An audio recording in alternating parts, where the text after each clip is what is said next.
That was one of the most incredible experiences I think I've ever had in my life. We've been to other springs that have manatees, but I've never seen this many. It's so fresh and so delicious. I'm speechless. I don't know what to say about how good the meal we just had was. Welcome to Crystal River, located on Florida's beautiful nature coast about 80 miles north of Tampa. Its warm, spring-fed rivers and bays make this an ideal winter home for one of the Sunshine State's most beloved marine mammals, the manatee.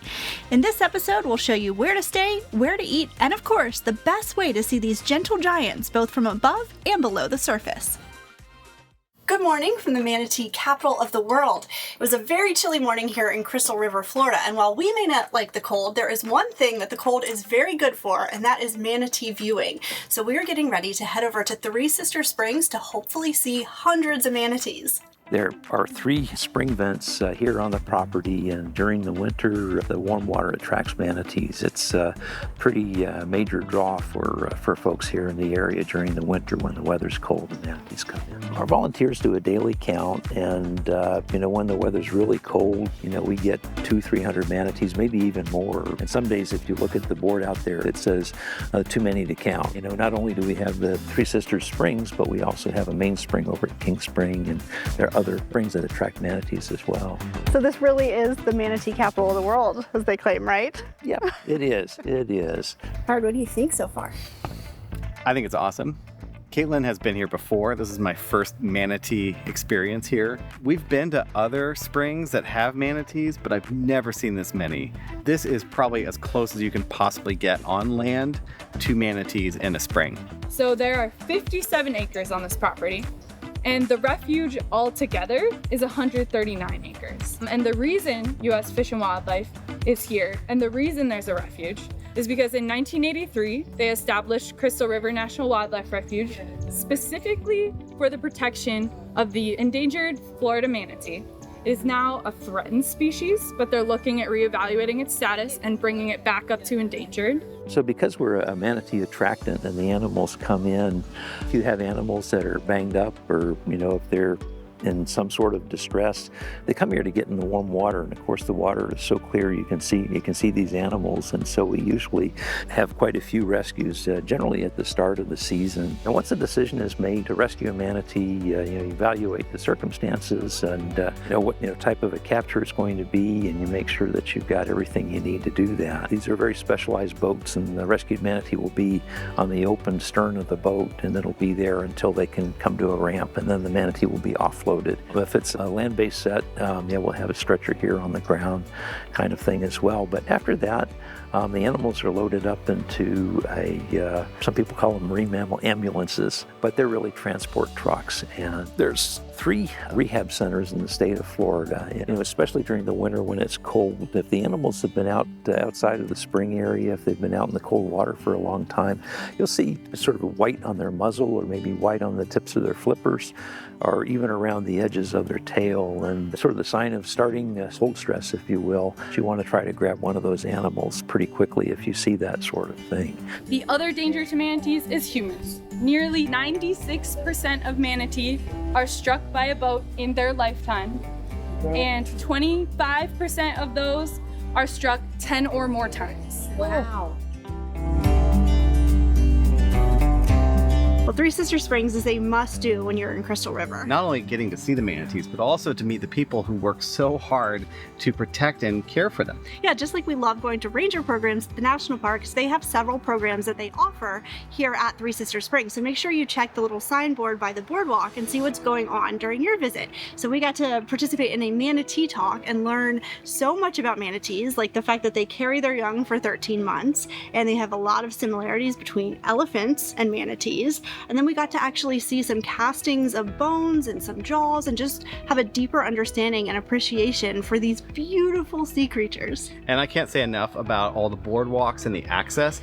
I can't imagine getting any closer to the manatees and getting to see them and see them come up for air and getting to see the calves too. I mean, there were so many. There was many babies. There was probably hundreds of manatees that we saw in a very short period of time. Yeah, the water is just so crystal clear and it's the perfect temperature. That's why they come in and enjoy and warm up. And then as the tide was going down, they started to go back out into the canals, and then they'll come back in. So all day long, it's like this manatee crossing that goes on. Yeah, it's definitely something of note is like make sure that you check out all the different areas, right? Don't just go to the spring.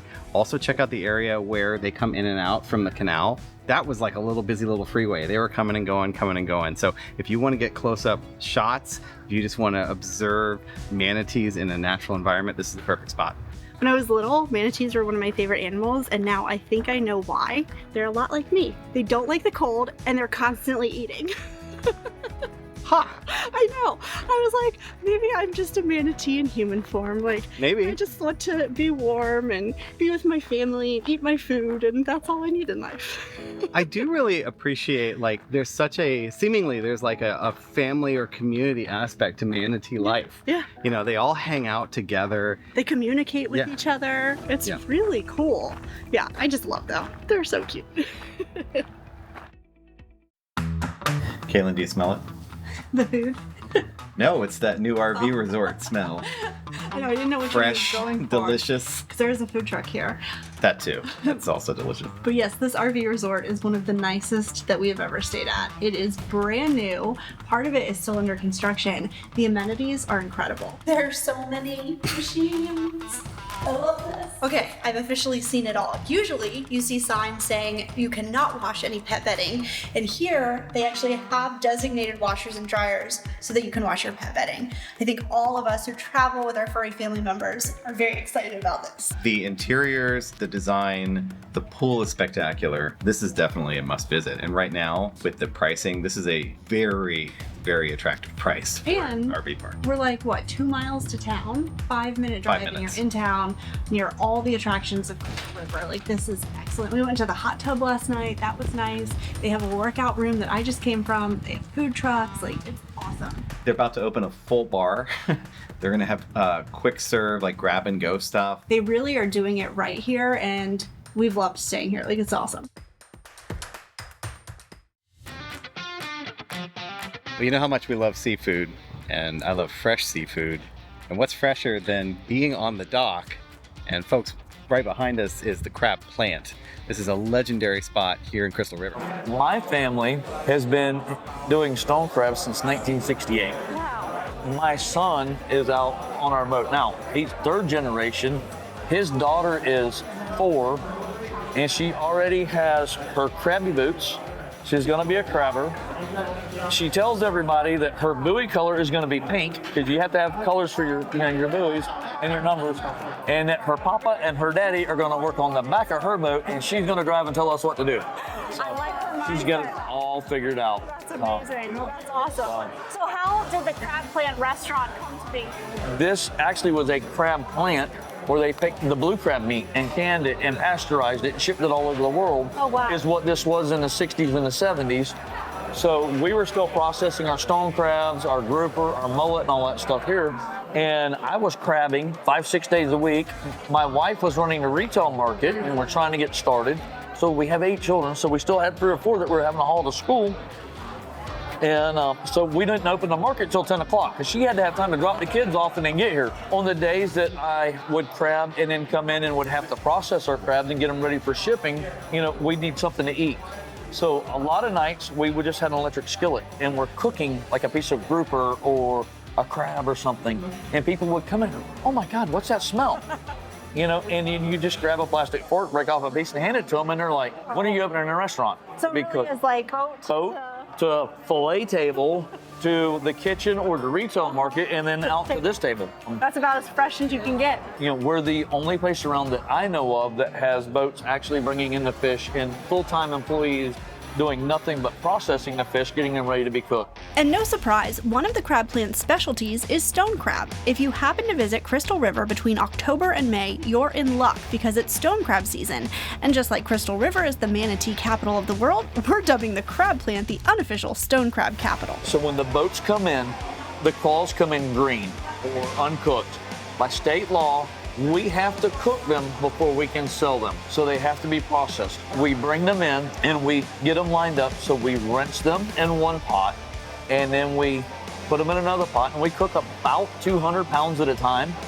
and we bring them to a rolling boil, set the timer at 8 minutes once they come back to a rolling boil. So we'll bring that claw up to 170 degrees to 195 degrees. Then we bring them out of that pot. We take them over into a chill tank, which we use water and ice. So we bring them back down to a minimum of 55 degrees in 12 to 15 minutes. You know, we use a lot of ice. And then we take them out of that chill tank and we take them into what we call our grading room. So they are graded by size. So you have medium, which is up to 3 ounces, 3.1 ounces up to 5 ounces is large, 5.1 up to 7 ounces is jumbos, and 7.1 up to whatever would be a colossal. We sort them and we get them ready for shipping. How many days a week are you doing this? Well, this week it's 6 days. Oh my God. It's so fresh and so delicious. So if you're looking for fresh seafood while you're here in the Crystal River area, we would highly recommend this. So we got to chat with Kelly, the owner, for quite a while and hear his Captain Kelly. Captain Kelly. He grew up in the area, like fishing is in his blood, and it's just so cool to learn about the process. Like I learned a lot about stone crab. I had no idea that they just harvest their claws and then they go about their business and then they regrow them. Like that is so cool. And then Caitlin showed off some of her prowess on how to pick crab, because Caitlin happens to be from an area where crab is very popular. I'm from Ohio. We don't have much crab in Ohio. But all of the food is incredible. They also make their own potato salad, their own coleslaw, lots of their sauces. I mean, this is about as fresh and delicious as you can get. See, I personally prefer my technique for crab picking, which is she picks it and then I eat it. I bet you do. Well, it just started pouring. So we're hiding out in the car, but we have to tell you about one of the best dessert places we've ever come across. Have you ever heard of Geyer's? And the answer is probably no, because Geyer's is a brand new single location ice cream shop that's just here in Crystal River. They make all of their ice cream here on site and donuts, and you can get something called a chubby mermaid, which is to die for. It is the best of both worlds. It is a homemade cake donut with your choice of ice cream and toppings, and then the most delicious, like creamy whipped cream I've ever had.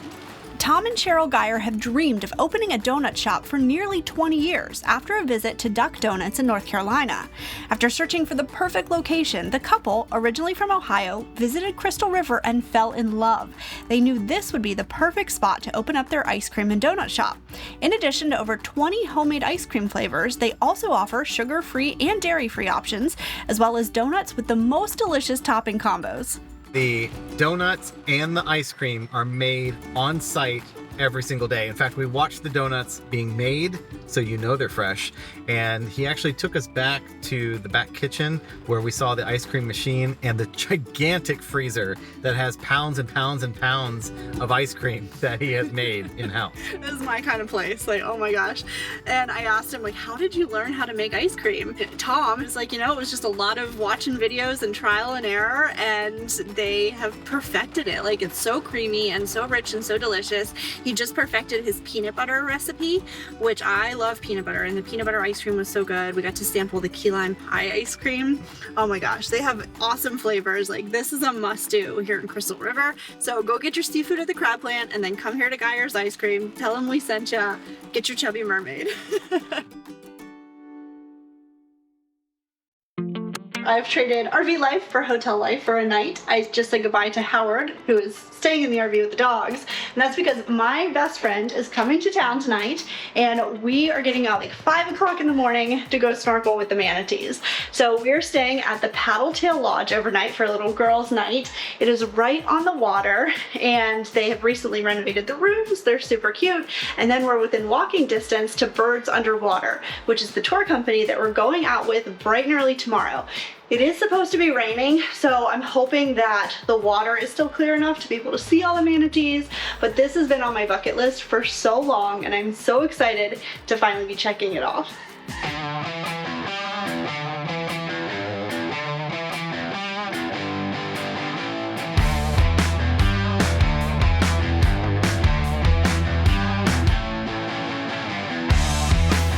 So putting the wetsuits on was very challenging, especially like when you don't have a lot of sleep. no coffee. Then you're trying to like wiggle yourselves in. But we're all getting cleaned up, and then we're gonna watch the Manatee Manners video before we head out. Water's actually warmer than the air. Oh, is it? Yeah. That was one of the most incredible experiences I think I've ever had in my life. I was super worried about the weather because the forecast wasn't great, and we ended up lucking out big time, and the manatees were so active today. Our guides had said that yesterday that was not the case at all. There were only a couple out that would come and say hi. They were just really playful, and you just kind of float on top of the water and just let them come to you. You can't approach them, you can't go out and touch them.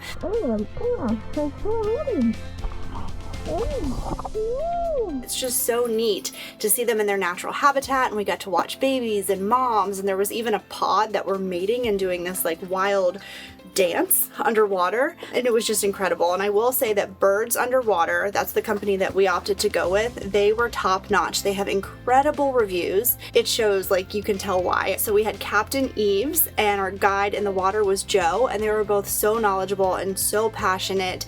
And we did the 6 a.m. tour, which again is another tip. Like, if you can go early, definitely go early, because that's when the manatees are like starting to wake up, and that's before they go out to the Gulf to get all of their food for the day and come back in. So that was a really perfect time. And Birds Underwater, they're the first ones out on the water every day. So that was really great too, because we got to beat the rush, and as we were finishing, there were a lot more tour companies coming into the water. So all in all, it was an incredible experience, and we got lots of great footage and got to be hugged by manatees. Like, they literally take their flippers and wrap their flippers around your arm or around your leg to give you a hug. It was just so cool. And then my wetsuit had this zipper that had like a pull hanging off of it, and there was a baby manatee who was chewing on it and literally pulling me, and they do that to clean their teeth off. So that was really fun too. The guide was like, just let it happen, just float there. So it was really cool to, like, I don't know, just be pulled by a manatee, be hugged by a manatee. It was really special.